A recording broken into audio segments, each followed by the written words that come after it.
সোমবার দিনে অথবা রাতে এই ইস্তেগফারটি আপনি পাঠ করুন, সাথে সাথে 5টি পুরস্কার আপনি পেয়ে যাবেন। আপনি সেই 5টি পুরস্কার পেয়ে একেবারে আনন্দে আত্মহারা হয়ে যাবেন। প্রিয় ভাই বোনেরা, সেই 5টি পুরস্কার কি আমি আগে বলে দেব, তারপরে বলবো কোন ইস্তেগফার পাঠ করবেন, কিভাবে আমল করবেন। এই আমলটি হলো কোরআনী আমল। এই আমলটি যদি আপনি করতে পারেন, অবশ্যই আপনার ভাগ্যের চাকা ঘুরে যাবে। আপনি যা চাইবেন তাই আল্লাহ রাব্বুল আলামিন দান করবেন। প্রিয় ভাই বোনেরা, আমি 5টি পুরস্কারের কথা আগে বলে দিয়েছি। প্রিয় ভাই বোনেরা, শুরুতে আমি 5টি পুরস্কারের কথা বলবো। সেই পুরস্কার পেয়ে আপনি একেবারে আনন্দিত হয়ে যাবেন। 1 নম্বর, আল্লাহ রাব্বুল আলামিন বলেন, ইস্তাগফিরু রাব্বাকুম ইন্নাহু কানা গফফারা। যদি কেউ ইস্তেগফার পাঠ করে, ইস্তেগফারের আমল করে, তাহলে 1 নম্বর আমি গুনাহ মাফ করে দেই। যত গুনাহ রয়েছে, ছোট বড়, দিনে রাতে প্রকাশ্যে যত ধরনের গুনাহ হয়ে গেছে, সব ধরনের গুনাহ আল্লাহ রাব্বুল আলামিন মাফ করে দেন, ক্ষমা করে দেন। তাই ইস্তাগফিরু রাব্বাকুম ইন্নাহু কানা গফফারা 1 নম্বর হলো ইস্তেগফার পাঠ করলে আল্লাহ রাব্বুল আলামিন গুনাহ মাফ করে দেন। 2 নম্বর, ওয়ায়ুরসিলিস সামাআ আলাইকুম মিদরারা। আল্লাহ রাব্বুল আলামিন বৃষ্টি দান করেন। বৃষ্টি দেখবেন, যে সময় বৃষ্টি না হয়, অনাবৃষ্টি, যে সময় বৃষ্টি দরকার হয় সেই সময় বৃষ্টি না হলে বোঝা যায় বৃষ্টির কত মূল্য, কত কদর, সেই সময় বোঝা যায়। সেই সময় অনেক আল্লাহ রাব্বুল আলামিনের কাছে বলে চেয়ে দরখাস্ত করে দোয়া মোনাজাত করে বৃষ্টি আনতে হয়। তো প্রিয় ভাই বোনের, এই জন্য যখন দেখবেন বৃষ্টি হচ্ছে না, ইস্তেগফারের আমলটি আপনি শুরু করে দিবেন। তাহলে 2 নম্বর, আল্লাহ রাব্বুল আলামিন বৃষ্টি দান করবেন। 3 নম্বর, ওয়ায়ুমদিদুকুম বিআমওয়ালিন। আল্লাহ রাব্বুল আলামিন সম্পদ দান করবেন। আপনি যদি ইস্তেগফারের আমল করতে পারেন, সম্পদের ব্যবস্থা আল্লাহ রাব্বুল আলামিন এমন জায়গা থেকে করে দিবেন আপনি কল্পনাও করতে পারবেন না। রিজিকের সব ধরনের অভাব, রিজিকের সব ধরনের দরজা আল্লাহ রাব্বুল আলামিন খুলে দিবেন। আপনি একেবারে আশ্চর্য হয়ে যাবেন যে এত অল্প সময়ের মধ্যে আল্লাহ রাব্বুল আলামিন আমার দোয়া দরখাস্ত কবুল করে নিয়েছেন। তাহলে 1 নম্বর, গুনাহ মাফ করে দেন। 2 নম্বর, বৃষ্টি দান করেন। 3 নম্বর, সম্পদ দান করেন। রিজিকের সকল ধরনের সমস্যা আল্লাহ রাব্বুল আলামিন দূর করে দেন, অভাব দূর করে রিজিকের ফয়সালা করে দেন। 4 নম্বর, ওয়াবানিনা। আল্লাহ রাব্বুল আলামিন সন্তান দান করেন। যাদের সন্তান হয় না, নিঃসন্তান দীর্ঘদিন হয়ে গিয়েছে, 5 বছর, 10 বছর, 15 বছর, 20 বছর হয়ে গেছে, বিবাহ শাদী করেছে, সন্তান হয় না, কিন্তু তার অর্থ সম্পদের শেষ নেই। এমন অর্থ সম্পদ কে খাবে? সে চিন্তিত হয়ে পড়ছে যে আমার অর্থ সম্পদ কে খাবে, আমার মৃত্যুর পরে সে অস্থির হয়ে পড়ে। এই জন্য প্রিয় ভাই বোনেরা, আপনি ইস্তেগফারের আমলটি করুন, দেখবেন আল্লাহ রাব্বুল আলামিন আপনার জন্য সন্তানের ব্যবস্থা করে দেবেন ইনশাআল্লাহ। তারপরে 5 নম্বর, আল্লাহ রাব্বুল আলামিন বলেন, ওয়ায়াজআল লাকুম জান্নাতিন ওয়ায়াজআল লাকুম আনহারা।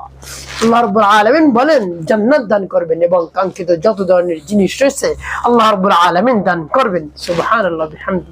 প্রিয় ভাই বোনের জন্য বেশি বেশি ইস্তেগফারের আমল করুন। 5টি পুরস্কার আল্লাহ রাব্বুল আলামিন সাথে সাথে দান করবেন। সেই 5টি পুরস্কারের কথা আল্লাহ রাব্বুল আলামিন পবিত্র কোরআনুল কারীমের মধ্যেও জানিয়ে দিয়েছেন। তাই আমলটি আপনি কেমন করে করবেন বলে দিচ্ছি। আপনি যে কোনো সময় আমলটি করতে পারেন, চলতে ফিরতে, উঠতে বসতে, যে কোনো সময় করতে পারেন, কোনো সমস্যা নেই। এখন বলতে পারেন, হুজুর আমলটি করতে কি অজু দরকার? না, অজু ছাড়াও করা যাবে। অজু অবস্থায় করতে পারেন, অজু ছাড়াও করতে পারেন, কোনো সমস্যা নেই। তবে অজু করে যদি আমলটি করেন তাহলে উত্তম। অজু করে পবিত্রতা অর্জন করে আপনি আমলটি শুরু করে দিবেন। কি পাঠ করবেন? সর্বপ্রথম জীবনের গুনার কথা স্মরণ করে ক্ষমা প্রার্থনা করবেন, হে আল্লাহ, আমার জীবনের সমুদায় গুনাহ খাতাগুলো মাফ করে দেন, আমার অন্তরকে পাক পবিত্র বানিয়ে দেন। এভাবে বলে আপনি 3 বার দুরূদ শরীফ পাঠ করবেন, সাল্লাল্লাহু আলাইহি ওয়াসাল্লাম, সাল্লাল্লাহু আলাইহি ওয়াসাল্লাম, সাল্লাল্লাহু আলাইহি ওয়াসাল্লাম। এভাবে যখন দুরূদ শরীফ পাঠ করে হয়ে যাবে, এরপর আপনি ইস্তেগফার পাঠ করবেন। কোন ইস্তেগফারটি আপনি পাঠ করবেন আমি বলে দিচ্ছি। ইস্তেগফার পাঠ করার পূর্বে আল্লাহ রাব্বুল আলামিনকে বলবেন, হে আল্লাহ, যে 5টি পুরস্কারের কথা আপনি বলেছেন সেই 5টি পুরস্কার আমাকে দান করুন। হে আল্লাহ, আপনি তো হলেন মহান। হে আল্লাহ, আপনি তো দানবীর, সকলকে দান করেন। এই 5টি পুরস্কার আমাকে সাথে সাথে দান করেন হে আল্লাহ। তাহলে আমি লাভবান হয়ে যাব, আমি উপকৃত হব, সবচেয়ে বেশি আনন্দে আমি হয়ে যাব হে আল্লাহ। এভাবে আল্লাহ রাব্বুল আলামিনের কাছে মন খুলে, প্রাণ ভরে বিশ্বাস নিয়ে বলবেন, দেখবেন কাজ হয়ে যাবে ইনশাআল্লাহ। প্রিয় ভাই বোনেরা, তো কোন ইস্তেগফার পাঠ করবেন বলে দিচ্ছি। যেমন আস্তাগফিরুল্লাহ রাব্বি মিন কুল্লি যামবি ওয়া আতুবু ইলাইহি লা হাওলা ওয়ালা কুওয়াতা ইল্লা বিল্লাহিল আলিয়্যিল আযীম। আস্তাগফিরুল্লাহ রাব্বি من كل ذنب وأتوب إليه لا حول ولا قوة إلا بالله العلي العظيم এভাবে ইস্তিগফার পাঠ করবেন ইস্তিগফারটা আপনি পাঠ করতে পারেন বা এর চেয়ে যে ছোট ইস্তিগফারটি আমরা পাঠ করি আস্তাগফিরুল্লাহ আস্তাগফিরুল্লাহ আস্তাগফিরুল্লাহ আস্তাগফিরুল্লাহ আস্তাগফিরুল্লাহ এভাবে পাঠ করা যাবে সমস্যা নাই যতবার আপনি পারেন সর্বনিম্ন আপনি চাইলে 1000 বার পাঠ করুন যতবার আপনি পাঠ করতে পারেন 1000 2000 3000 4000 যতবার পারেন সর্বনিম্ন আপনি 1000 বার পাঠ করুন আস্তাগফিরুল্লাহ আস্তাগফিরুল্লাহ আস্তাগফিরুল্লাহ আস্তাগফিরুল্লাহ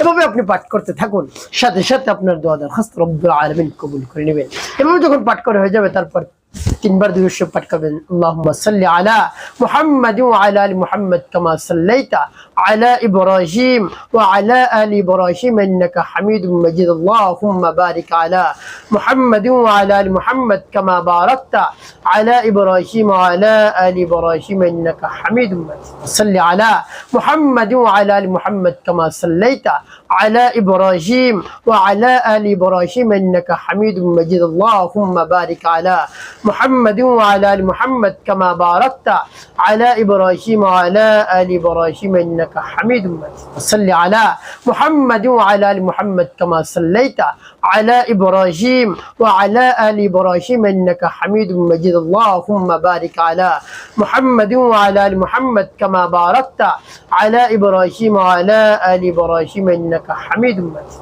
এভাবে যখন দুরূদ শরীফ পাঠ করা হয়ে যাবে ওই স্থানে বসে আল্লাহ রাব্বুল আলামিনের শাহী দরবার হাত উত্তোলন করবেন হে আল্লাহ আমার সকল দানের সমস্যা সমাধান করে দিন আমাকে এই 5টি পুরস্কার দান করুন আমি আনন্দিত হয়ে যাব আমি সবচেয়ে বেশি খুশি হয়ে যাব হে আল্লাহ আমি লাভবান হয়ে যাব আপনি আমাকে এই 5টি পুরস্কার দান করেন এভাবে আপনি আল্লাহ রাব্বুল আলামিনের কাছে বলবেন দেখবেন অবশ্যই আপনি এর ফলাফল পাবেন ইনশাআল্লাহ একটি কাজ করতে হবে 5 ওয়াক্ত নামাজ আপনাকে আদায় করতে হবে মানুষের কল্যাণে খিদমতে কাজ করবেন অবশ্যই আপনার জীবন হবে সুখময় এবং শান্তিপূর্ণ ইনশাআল্লাহ